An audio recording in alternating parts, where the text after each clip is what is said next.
दूसरा सबसे बड़ा कॉर्पोरेट बैंक दिखेगा। एसबीआई में लगभग 3.3% ओपन इंटरेस्ट आपको बढ़ता हुआ दिखा था। और अगर आप आईसीआईसीआई बैंक पर नज़र डालें तो यहाँ पर आपने लगभग 13,592 कॉन्ट्रैक्ट ट्रेड होते हुए दिखे और ये काउंटर आपको वॉल्यूम वाइज बढ़ता हुआ दिखा, कम से कम ओपन इंटरेस्ट में 1%। चलिए अब आपको अपने टेक्निकल पैनल से जुड़ाते हैं। हमारे साथ असित जी जुड़ चुके हैं, सतपति साहब बम्बई से, मानस जायसवाल साहब लखनऊ से, प्रकाश गाबा साहब बम्बई से, राहुल शर्मा जी और कविता जी हाजिर हैं। एक से एक बढ़िया स्टॉक कॉल्स की चर्चा आपके सामने होती हुई दिखेगी। सबसे पहले जुड़ते हैं असित बरन जी से। असित जी गुड मॉर्निंग। हफ्ते की शुरुआत है, बताइए किस हिसाब से आप निफ्टी को देख रहे हैं, 7 निफ्टी कंपनी की अर्निंग्स इस हफ्ते। Good morning Shail ji, good morning Viren ji.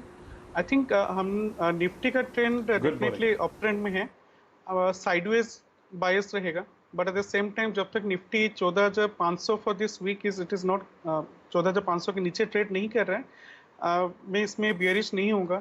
So bye on dips रहेगा एंड अगर ये 14,650 680 के लेवल पे मिलता है तो आज के लिए मैं 14,600 का स्टॉप लॉस रख के लॉन्ग करना चाहूँगा। गैप अप चेज नहीं करूँगा but at the same time मैं इसको शॉर्ट भी नहीं करूँगा।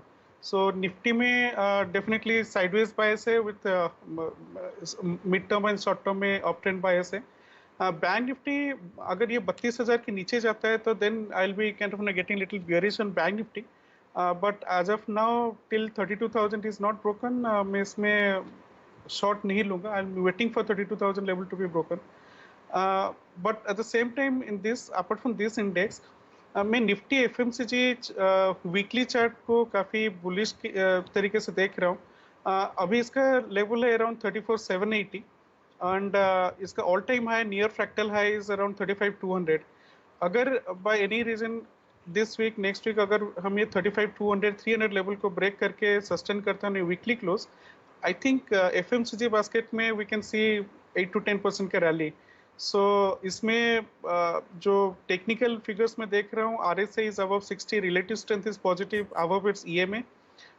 मैं बाटा, HUL, McDowell, Asian paints, Nestle, these are the stocks that I'm keeping on a radar. For today I'm looking at Nestle with a stop loss of 17,100 for a target of 17,600। 2050 200 EMA के ऊपर है, bullish angle candle बना था last time, last Friday. Volume was high of the week and ये इसको 15 minute का view up के ऊपर ये ट्रेड करने लगे तभी हम लेंगे। It's a kind of bit wild stock but at the same time मैं इसमें इस सेक्टर में काफ़ी बुलिश हूँ। जो फार्मा और मेटल में जिस टाइप का रैली दिखा था, मुझे लगता है कि एफएमसीजी बास्केट में इस हफ्ते अगले हफ्ते ये दिख सकता है। तो नेस्ले पे मैं बुलिश हूँ फॉर टुडे। ओके, नेस्ले पे असित बुलिश हैं और करीब करीब 17,600 का टारगेट, 17,100 का स्टॉप लॉस। इस सप्ताह अंत पे शैल जी अगर किसी चीज़ के चर्चे थे तो वो था एफएमसीजी, और एफएमसीजी में किसी चीज़ के चर्चे थे तो वो थे आईटीसी। ज़माना खुश था आईटीसी के शुक्रवार के बिहेवियर को देख के, और यस ये एक थीम ऑफ द डे है, एफएमसीजी और आईटीसी, और नेस्ले पे अब दाव लगाया है असित ने। अब बात करते हैं कविता जी से। कविता जी गुड मॉर्निंग, आपका top conviction trade. Good morning everyone.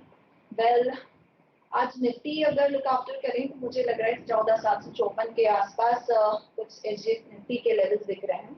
Nifty अगर 14,670 के लेवल के आसपास आए तो वहाँ निफ्टी के हम कुछ पोजीशंस लेना चाहेंगे।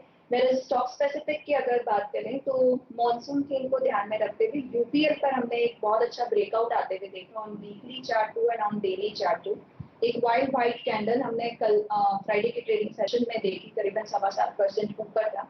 मुझे लग रहा है ये फर्दर ऊपर की तरफ हमें जाते हुए दिखेगा। It's breakout on weekly and daily chart, where futures में भी अगर आप डेरिवेटिव सेटअप की देखें तो करीबन 4.25% का ओपन इंटरेस्ट बिल्ड भी हुआ है। तो लॉन्ग बिल्टअप दिख रहे हैं। मुझे लग रहा है अगर डिप्स पर ये मिले तो आपको 735 के आसपास इसे बैंक करना चाहिए। 715 का एक स्टॉप लॉस रखें, 775 780 के लेवल्स आते हुए दिखेंगे, तो you can track UPL earnings का बहुत स्ट्रॉन्ग मोमेंटम मिला इस स्टॉक को बीते सेशन में। क्या गजब की तेजी थी, 745 पे अभी भी 775 85 के टारगेट, 15 का स्टॉप लॉस रहेगा। मानस जी गुड मॉर्निंग, आपका top conviction trade. Good morning Viren ji, good morning Shal ji. देखिए जो लास्ट सेशन था उसमें हमें बाटा में एक क्लियर कट ब्रेकआउट देखने को मिला। और देखिए बाटा के पैटर्न को देखिए तो पिछले मेरे ख्याल से 2 हफ्ते पहले की बात है, वीकली चार्ट पे एक मॉर्निंग स्टार पैटर्न बना था जिसने इंडिकेट किया था कि ऑलरेडी बॉटम बन गया है। उसके बाद कंसोलिडेशन देखने को मिला, करीब 7-8 सेशन का कंसोलिडेशन देखने को मिला, लेकिन फ्राइडे के सेशन में उस कंसोलिडेशन जोन का ब्रेकआउट देखने को मिला। 20 डे मूविंग एवरेज के ऊपर स्टॉक क्लोज हुआ है, तो मैं उम्मीद करूंगा कि यहाँ पर एक मीनिंगफुल बाउंस बैक देखने को मिलेगा। बाटा में जो टारगेट रहेंगे वो 1435 के रहेंगे और जो स्टॉप लॉसेस रहेंगे वो 1359 के रहेंगे। बाटा पे 1435 का टारगेट, 1359 का स्टॉप लॉस रहेगा। बात करते हैं अब राजेश शतपथी जी से। राजेश जी गुड मॉर्निंग, आपका top conviction trade. Good morning Viren, good morning everyone. Viren देखिए, आज जो नजर रहेगी मेरी वो एफएमसीजी पे रहेगी और कैपिटल गुड स्टॉक्स पे रहेगी, जैसे लार्सन एंड टुब्रो, सीमेंस। और एफएमसीजी में मुझे इन पर्टिकुलर जो सबसे अच्छा लग रहा है वो है आईटीसी, जिसका अभी आपने जिक्र किया। बहुत बड़ा कंसोलिडेशन था, बड़ा रेस्टिंग पीरियड था, उसके बाद परसों हमने प्राइस एंड वॉल्यूम ब्रेकआउट देखा। मुझे लगता है आईटीसी का जो नेक्स्ट पड़ाव रहेगा वो रहेगा 222 का, 222 के बाद 230, ये उसकी ट्रेजेक्ट्री है। सो आईटीसी मेरा बाय रहेगा, 213 क्लोजिंग प्राइस है, जहां डिप मिले वहां बाय करें। स्टॉप लॉस होगा 208 का। आईटीसी पे 208 का स्टॉप लॉस लेके अभी भी आप शुक्रवार के उस ड्रीम रन को कंटिन्यू करेंगे। प्रकाश गाबा सर, आपका top conviction trade. Viren, well आज मैंने जो स्टॉक चुना है वो है L&T, लार्सन एंड टुब्रो। तो रीजन क्या है? जब मैं देख रहा हूं बॉटमिंग आउट पैटर्न शुरू हुआ था करीब 1325 1350 और एक बहुत बढ़िया बेस बनाए करीब 1375 1400 जोन पर। बस वो बेस पर बहुत भरोसा है, मुझे लगता है ये आपको मिलेगा। यहाँ पर टारगेट करीब जो मेरा टारगेट फर्स्ट टारगेट है वो है 1460 का, 1460 का। स्टॉप होगा 1400। L&T bye. चलिए 2.25% आपने वेडनेसडे को L&T को बंद होते हुए दिखा और उतना ही ओपन इंटरेस्ट यहाँ पर आता हुआ दिखा। बाजार बंद होने के बाद नतीजे आए L&T के, कुछ ही देर में हर्षदा जी और सुमित जी जुड़ेंगे और इस पर बहुत ही विस्तार से आपको बात होती हुई दिखेगी। जुड़ते हैं राहुल शर्मा साहब से, इक्विटी 99 वाले। शर्मा साहब स्वागत है आपका, बताइए कहाँ रुझान है इस हफ्ते, लॉन्ग साइड या शॉर्ट साइड, कौन सा स्टॉक पकड़ा आपने? गुड मॉर्निंग शेर जी, गुड मॉर्निंग वीरू जी और सभी पैनल मेंबर्स को मेरा नमस्कार। सर मेरा रुझान लॉन्ग साइड पे ही है और जो मैंने स्टॉक आज चुना है वो एक जिसका नाम है जीई शिपिंग। सर इसमें डेली चार्ट्स पे एक छोटे फ्लैग पैटर्न इसमें मेरे को दिख रहा है और ये ब्रेकआउट देने के लिए रेडी है। वॉल्यूम्स भी बहुत अच्छे बन के आ रहे हैं और अपने सभी एक्सपोनेंशियल मूविंग एवरेज के ऊपर ट्रेड कर रहा है। और आर्ली चार्ट्स पे अगर देखेंगे तो वहां पे एक MACD का ब्रेकआउट भी देखने को मिल रहा है।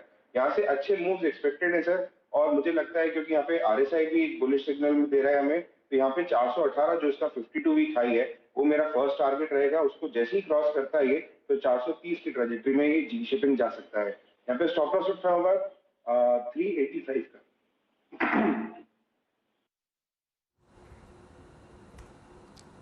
तो कैश आप देखिए स्टॉक्स में जीई शिपिंग पर आपको मोहर लगती हुई दिख रही है और 400 रुपये का प्राइस आप समझिए कि फरवरी 2018 के बाद जीई शिपिंग में आपको लौटता हुआ दिख रहा है। ज़बरदस्त मोमेंटम यहाँ पर आपने फ्राइडे को देखा। चलिए जुड़ते हैं आशीष चतुर्मोता साहब से, उनसे पूछते हैं उनका टॉप कन्विक्शन ट्रेड आज के सत्र के लिए।